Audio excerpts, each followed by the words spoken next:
हम कर रहे हैं मॉडल पेपर मास्टरमाइंड का दूसरा वाला क्वेश्चन पेपर हम कर रहे हैं। उसके 20 क्वेश्चन एमसीक्यूज जो थे वो सुबह लाइव किए थे आपने, लाइव वीडियो में आपने लाइव क्लास में आपने किए थे। और खंड बे यानी दूसरा जो सेक्शन है, सेक्शन बी में आपने एक क्वेश्चन कर लिया था। फर्स्ट क्वेश्चन हो गया था, सेकंड अब हम शुरू कर रहे हैं। मैंने दिखाने के लिए ऐसे लिखा, पहला क्वेश्चन सिर्फ कि आकृति में 5 खंडों को हल कीजिए, तो हर क्वेश्चन में होगा। दूसरे नंबर पे 5 खंडों को हल कीजिए। पहला सवाल इसका ये है, आकृति में O A into O B is equal to O C into O D दर्शाइए कि angle A is equal to angle C और angle B is equal to angle D. इस टाइप की आकृति बनी हुई है। चलिए अब हम इसे यहाँ सॉल्व करेंगे। तो क्वेश्चन हमारा सेकंड का फर्स्ट यानी के पार्ट है। सेकंड का के पार्ट है। ये दिया है इन्होंने कि O A into O B, O A into O B is equal to O C into O D. एक तो ये दिया है, तो सिद्ध कीजिए कि एंगल ए बराबर एंगल सी और एंगल बी बराबर एंगल डी। स्ट्रक्चर कुछ ऐसे बना हुआ है।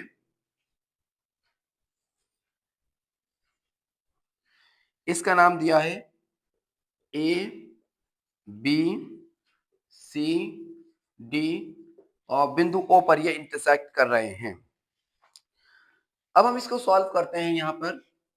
तो पहले तो ये बात कि दिया है ओ ए इंटू ओ बी बराबर ओ सी इंटू ओ डी, ये आपको दिया है, ये दिया हुआ है। अगर हम ओ ए को यहीं रहने दें जहां है, और ये जो ओ सी की इसमें मल्टीप्लाई हो रही है इसे इधर ले आए, O C is equal to O D को यहीं रहने दें जहां है, और ओ बी को इधर ले जाएं तो ओ बी नीचे आएगा, हो जाएगी इक्वेशन नंबर 1। इसे हमने मान लिया। O A upon O C is equal to O D upon O B, यानी इसकी साइड अपॉन इसकी साइड बराबर है इसकी साइड अपॉन इसकी साइड, एक इक्वेशन बराबर है। दूसरी बात करें हम, तो ये कोण इस कोण के बराबर होगा, क्योंकि ये शीर्षाभिमुख कोण है जिसे वर्टिकल अपोजिट एंगल कहते हैं। वर्टिकल अपोजिट एंगल है ये। Angle A O D is equal to angle B O C, B O C equation 2 के दी से। यह है शीर्षाभिमुख कोण, शीर्षाभिमुख कोण है ये। यह है शीर्षाभिमुख कोण। अगर किसी ट्राइंगल में दो बातें सेम आ जाएं, दो बातें एक जैसी आ जाएं, तो फिर वो ट्राइंगल समरूप हो जाते हैं। इसलिए इसलिए ट्राइंगल ए ओ डी समरूप होगा ट्राइंगल बी ओ सी के, ट्राइंगल बी ओ सी के समरूप होगा।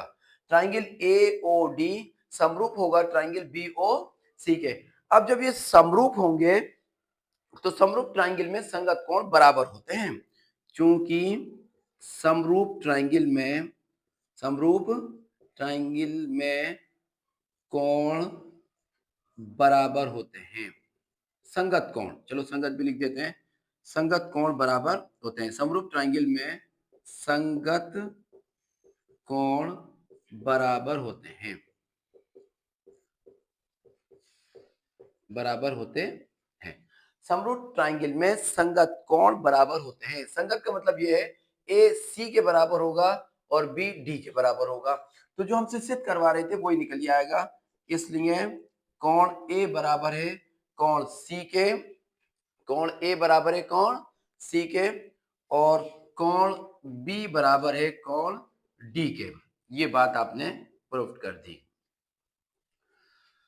ये था सेकंड का फर्स्ट पार्ट। अब हम करेंगे सेकंड का दूसरा पार्ट। सेकंड का दूसरा पार्ट में है कि निम्नलिखित बंटन की माध्य का ज्ञात कीजिए। निम्नलिखित बंटन की माध्य का ज्ञात कीजिए। हमें इनकी माध्य का ज्ञात करनी है, हमें इनकी माध्य का ज्ञात करनी है।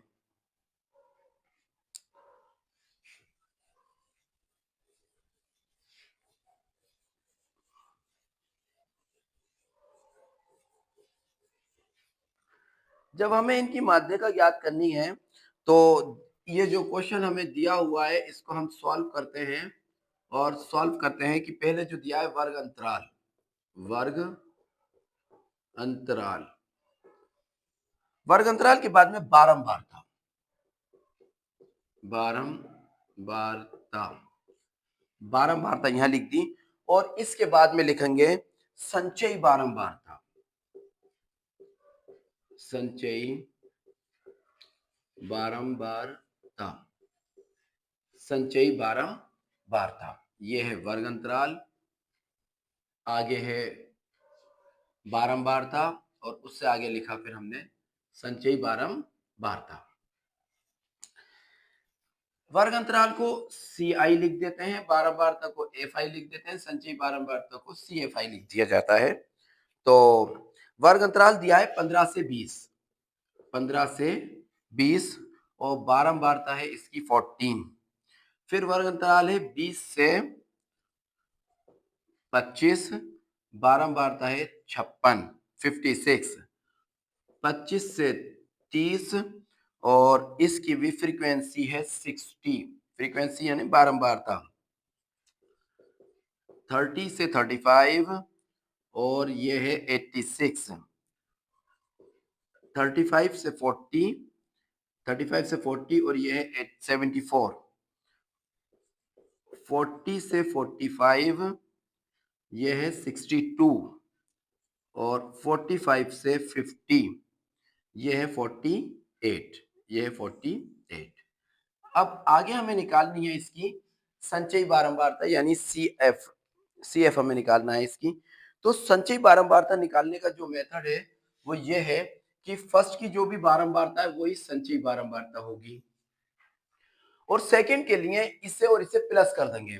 तो 6 + 4 10, 10 की 0, कैरी 1, 1 और 1 2 और 5 7, इसको और इसको प्लस कर देंगे तो 0 का 0, 6 दूनी 12 और 1 13, इसको और इसको प्लस करेंगे तो 0 + 6 6 रहेगा, 13 और 8 21, इसको और इसको प्लस करेंगे तो 6 4 10, 10 की 0 हासिल का 1, 2 और 7 9 और ये 2, इसको प्लस करेंगे 290 को और 62 को तो 2 यूं ही रहेगा, 9 और 6 15, 15 के 5 हासिल के 1, 2 और 1 3 और 2 352 को 48 को प्लस करेंगे तो 8, 2 और 8 10, 10 की 0 हासिल का 1, 5 और 5 10, 10 की 0 हासिल का 1, 3 और 1 4, 400 आ गया।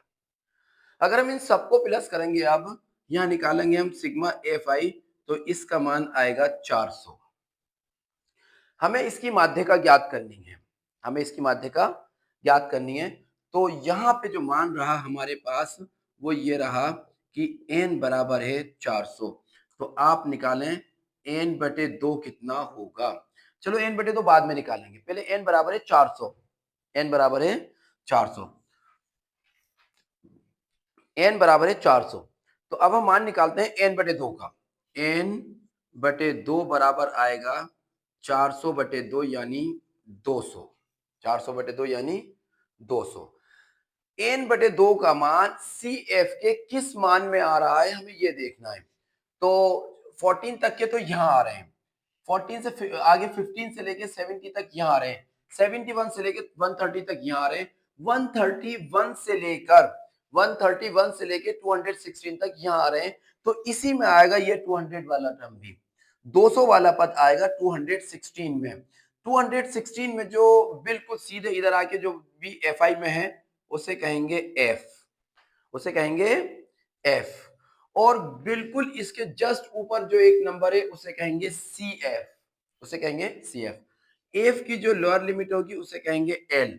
इट मींस ऐसे लिखा जा सकता है कि L = 30, F = 86, CF = 130, CF = 130। अब इनका डिफरेंस कितना है, 15 और 20, 20 और 25, 25 और 30, इनमें 5 का डिफरेंस है, H = हो जाएगा 5, H = हो जाएगा 5। हमें फाइंड करना है माध्यिका, माध्यिका का जो फॉर्मूला है वो ये है L plus n/2 minus CF, n/2 minus CF upon में F × H। माध्यिका का फॉर्मूला है L plus n/2 minus CF upon F × H। तो मध्य का बराबर एल, एल हमारे पास है 30, 30 प्लस एन अपॉन 2 की वैल्यू है 200 माइनस सी एफ है 130, सी एफ है 130 अपॉन में एफ, एफ हमारे पास है 86 मल्टीप्लाई बाई एच, एच हमारे पास है 5, एच हमारे पास है 5 मध्य का, मध्य का बराबर एल की वैल्यू है 30, तो 30 एज इट इज रहेगा प्लस 200 में से 130 को माइनस करेंगे तो 70 आएगा, 70 को एज इट इज लिख दिया हमने अपॉन में 86 मल्टीप्लाई बाई 5, मल्टीप्लाई बाई 5। अब इसको और इसको अगर कुछ कैंसिल कर सकते हैं तो कर लीजिए, 2 तिया 6, 2 पंजे 10, 2 चौक 8, 2 तिया 6, तो ये आ गया 30 प्लस 35 गुणा 5 बटे 43, इसके बटे 1 मानेंगे तो एलसीएम आ जाएगा 43, चाहे यहाँ कर दीजिए या वैसे कर लीजिए, इसे रहने दीजिए। तो 30 को हमने क्या लिखा 30 और 35 में 5 की गुणा करिए, 5 पंजे 25 का 5 हासिल के 2 5 15 और 2 17 और बटे में 43, बटे में 43, 175 को 43 से भाग देना है, तो वो भी आप बिल्कुल सही से समझिए। ऐसे ही कैसे देंगे 175 को 43 से भाग, तो 4 तिया 12, 4 चौक 16 ज्यादा हो जाएगा, वरना करके देख लीजिए 43 में 4 की भाग, 4 तिया 12, 12 का 2 हासिल के 4 चौक 16 और 1 17, ज्यादा आ रहा है नहीं भाई, सही आ रहा है, कितना 4 बार भाग गया, 4 तिया 12, 12 का 2 हासिल के 4 चौक 16 और 1, 4 चौक 16 और 1 17, 5 में से 2 गए तो 3 बचे, बाकी कुछ नहीं बचा, दशमलव लगाइए और 0 बढ़ा लीजिए।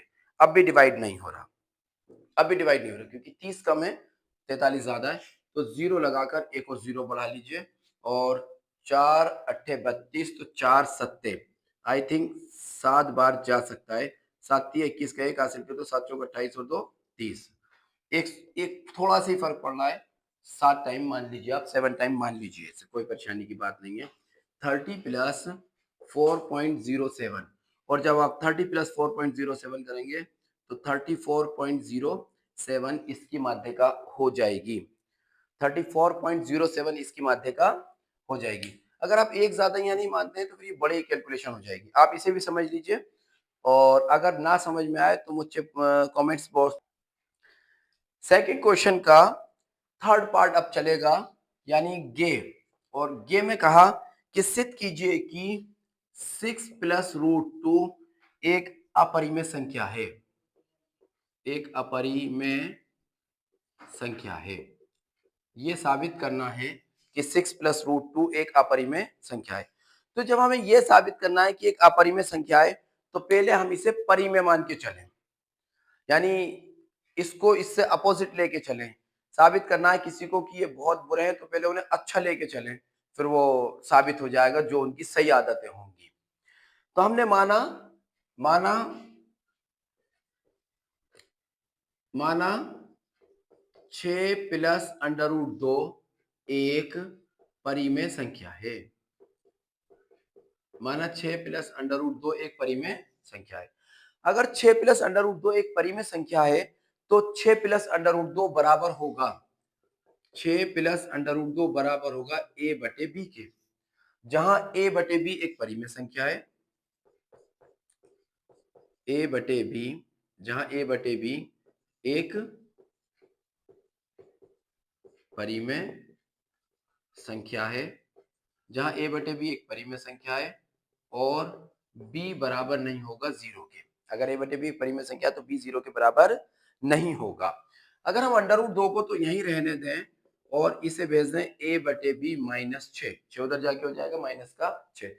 पीछे कहीं हम ये सिद्ध कर चुके हैं कि अंडर रूट 2 होता है एक अपरिमेय संख्या, अंडर रूट 2 एक अपरिमेय संख्या होती है, क्योंकि अंडर रूट 2 एक अपरिमेय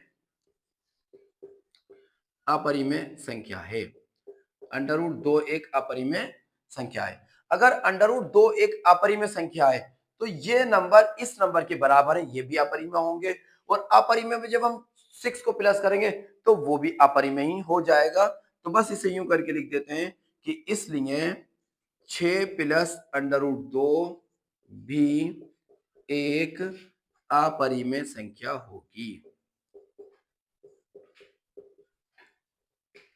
अपरिमेय संख्या होगी।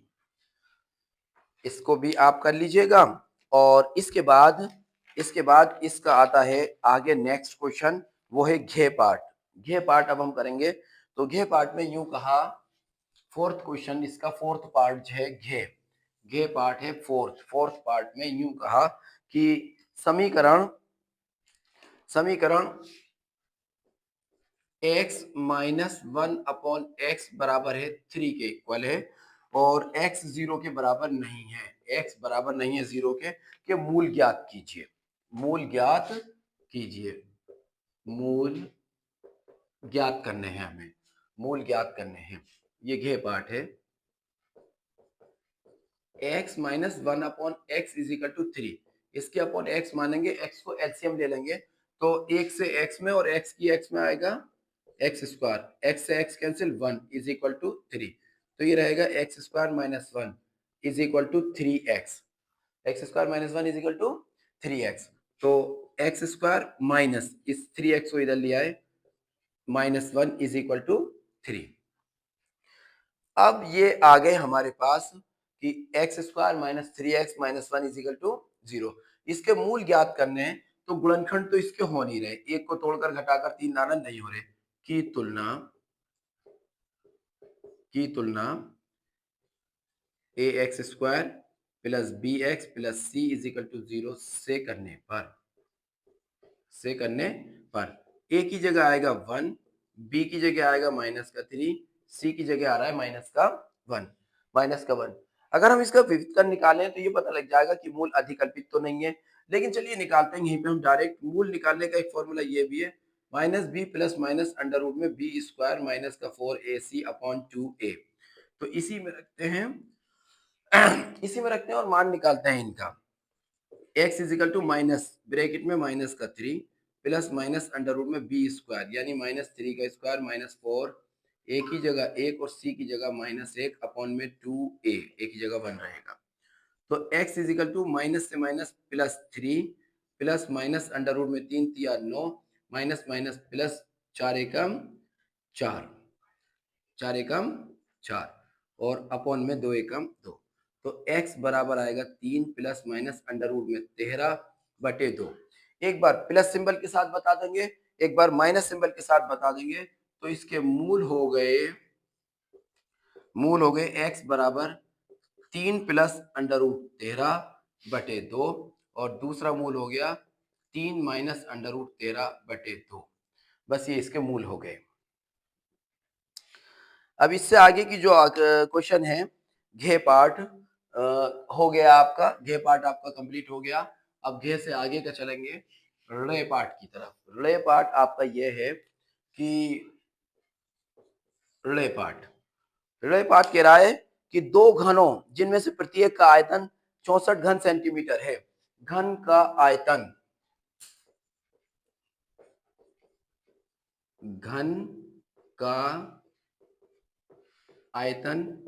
64 सेंटीमीटर की घात 3। घन का आयतन है 64 सेंटीमीटर की घात 3। तो घन का आयतन होता है भुजा की घात 3। घन के आयतन का फॉर्मूला है भुजा की घात 3। यहां हमने लिख दिया भुजा की घात 3 बराबर है 64। तो भुजा की घात 3 बराबर 4 की घात 3, 4 चौक 16 और 16 चौका 64। इस घात से ये घात कट जाएगी तो इसकी भुजा निकल आई 4 सेंटीमीटर। अच्छी बात है, 4 सेंटीमीटर भुजा आ गई। तो दो घनों जिनमें से प्रत्येक का आयतन 64 सेंटीमीटर है के संकलन फलकों को मिलाकर एक घनाभ बनाया गया है। प्राप्त घनाभ का पृष्ठीय क्षेत्रफल ज्ञात कीजिए। तो ये जो घनाभ बनाया गया है ये कुछ ऐसे होगा कि ये एक घन है, ये एक घन है और इसी के बराबर का दूसरा घन है जिसकी भुजाएं बिल्कुल इतनी इतनी हैं जितनी इसकी हैं। इन्हें मिलाकर एक घनाभ बना दिया गया है। ये बराबर आकृति के हैं, छोटे बड़े नहीं है, ये बराबर आकृति के हैं। तो 4 ये और 4 ये, 4 ये और 4 ये, ये इनकी साइड है। तो घनाभ की जो भुजा हो जाएगी अब घनाभ की लंबाई,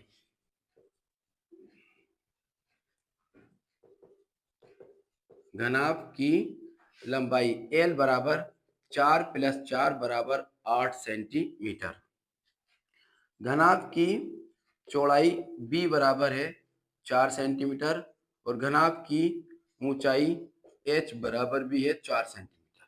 सिर्फ इसकी लंबाई पे फर्क पड़ेगा जब दो घन आपस में मिलकर रख दिए जाएंगे, चौड़ाई और ऊंचाई पे कोई फर्क नहीं पड़ेगा। घनाभ का पृष्ठीय क्षेत्रफल, घनाभ का संपूर्ण पृष्ठीय क्षेत्रफल लिख देते हैं, संपूर्ण पृष्ठीय क्षेत्रफल होता है 2 ब्रैकेट में L into B plus B into H plus H into L. 2 यहाँ रहेगा, L इंटू बी, L की जगह आएगा 8 गुणा 4, फिर B की जगह आएगा 4 गुणा 4 और 4 गुणा 8। 2 एज इट इज रहेगा, 4 अट्ठे 32 प्लस 4 चौक 16 और 4 अट्ठे 32। इन्हें प्लस करो, 2 और 6 8 और 2 10, 10 की 0 हासिल का 1, 4 और 1 5, 5 और 3 8। 8 दूनी 16 और 1 ये 0 आ जाएगा, इतने सेंटीमीटर स्क्वायर। ये घनाभ का पृष्ठीय क्षेत्रफल निकल आया, इतने सेंटीमीटर स्क्वायर। इसका 6 पार्ट भी है एक, वैसे ये ऑप्शन में है, एग्जाम में आपको 5 ही करने हैं, अगर 6 हैं तो 6 नहीं करेंगे, यहाँ मैं आपको करके दिखा दे रहा हूं, उसे भी समझ लीजिए आप।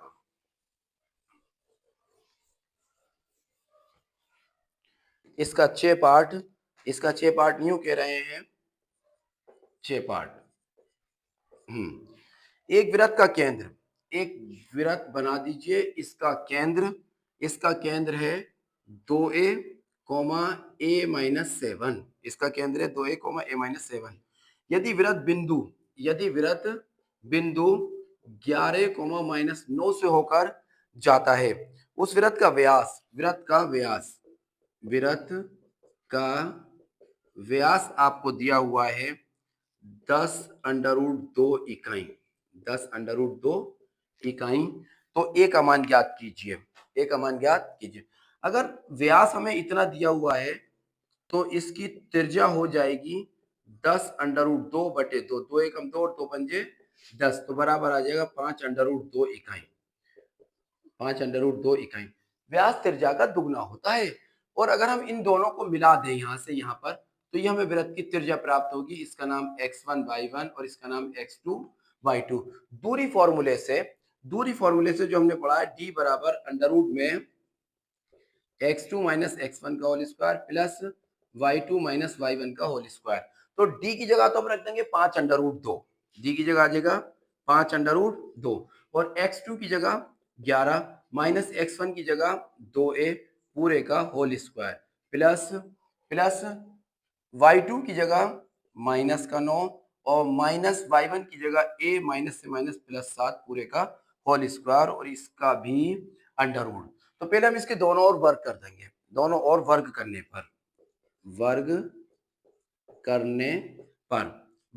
पर 5√2 का वर्ग बराबर अंडर रूट में ही 11 माइनस 2a का वर्ग और प्लस माइनस का 9 और प्लस का 7 बचेगा माइनस का 2 और माइनस का a, इसका भी वर्ग। तो यूं करके वर्ग कर दिया। ये तो हो जाएगा 5 पंजे 25 गुणा 2, यहां से अंडर रूट हट जाएगा 11 माइनस 2a का वर्ग प्लस इसमें से माइनस कॉमन ले लीजिए और उसे भी उड़ा दीजिए, कोई फर्क नहीं पड़ेगा क्योंकि घात जोड़ा में है, 2 प्लस a का वर्ग। अब इन्हें खोलेंगे a प्लस b की घात 2 के हिसाब से, 25 दूनी 50 बराबर a की घात 2 प्लस b की घात 2 माइनस 2ab, ऐसे ही से a की घात 2 प्लस b की घात 2 प्लस 2ab। बड़ी कैलकुलेशन हो जाएगी लेकिन a की वैल्यू निकल ही आएगी, इससे कोई परेशानी की बात नहीं है। 50 एज इट इज रहेगा जहां है, बराबर 11 का वर्ग होता है 121 प्लस 2 दूनी 4a स्क्वायर माइनस 11 दूनी 22 और 22 दूनी 44, 44a प्लस 2 दूनी 4 प्लस a स्क्वायर और 2 दूनी 4a प्लस का 4a। सबसे पहले लिखेंगे सबसे बड़ी संख्या जो है 4a स्क्वायर। इसके बाद लिखेंगे ए वाले 44a में से 44a में से 4a घटा दीजिए। अच्छा एक ए ये वाला भी है तो 4a स्क्वायर और एक ए स्क्वायर, इसे हाथ के हाथ 5a स्क्वायर कह दीजिए, वैसे बतेरा बड़ा हो रहा है ये। 44a में से 4a माइनस करोगे तो बचेंगे माइनस के 40a और 21 और 4 ये हो गए 125, 121 और 4 125 और ये 50 इधर ले आएंगे तो ये हो जाएगा माइनस का 50 बराबर 0। 125 में से 50 को माइनस करेंगे पहले, 5a स्क्वायर माइनस 40a, 125 में से 50 माइनस करेंगे तो बचेगा 75 बराबर 0। यहाँ 5 कॉमन आ रहा है, 5 को कॉमन ले लीजिए। अगर 5 कॉमन लेंगे तो बचेगा ए स्क्वायर माइनस 5 अट्ठे 40a प्लस 5 एकम 5 और 5 पंजे 25 बराबर 0। तो ये बचेगा ए स्क्वायर माइनस 8a प्लस 15 बराबर 0। 15 के फैक्टर करने हैं और प्लस करके 8 लाना है। तो 5 दिया 15, 5 प्लस 3 बराबर 8 होते हैं, 5 प्लस 3 बराबर 8 होते हैं। तो ए स्क्वायर माइनस 5 प्लस 3 इंटू ए प्लस 15 बराबर 0। इसके फैक्टर करते हैं, इस सिंबल के हिसाब से इतना लाते हैं। तो ए स्क्वायर माइनस 5a माइनस का 3a प्लस का 15 बराबर 0। दो दो के जोड़े बनाओ, पहले में से a कॉमन आया तो बचा a माइनस 5 माइनस 3 कॉमन आया तो a माइनस 5 बराबर 0। अंदर वाले एक जगह a माइनस 5, बाहर वाले एक जगह a माइनस 3 बराबर 0 एक जगह, इन्हें एक जगह करते हैं, बाहर वाले एक जगह कर देते हैं। तो a माइनस 5 बराबर 0 तो a बराबर 5, a माइनस 3 बराबर 0 तो a बराबर 3। या तो a का मान 5 होगा या फिर a का मान 3 होगा। ये सारे खंड हमने कर दिए हैं इसमें से 6 के 6, लेकिन एग्जाम में आपको एक भी खंड ज्यादा नहीं करना है। अगर 5 पूछे तो 5 करने हैं, 4 पूछे हैं 4 करने हैं, जितने पूछे हैं 2 पूछे हैं तो 2 करने हैं। आप इसको समझ लीजिए, कर लीजिए। तीसरा क्वेश्चन अभी दूसरी वीडियो में देंगे हम आपको, आप इसे तैयार कर लीजिए।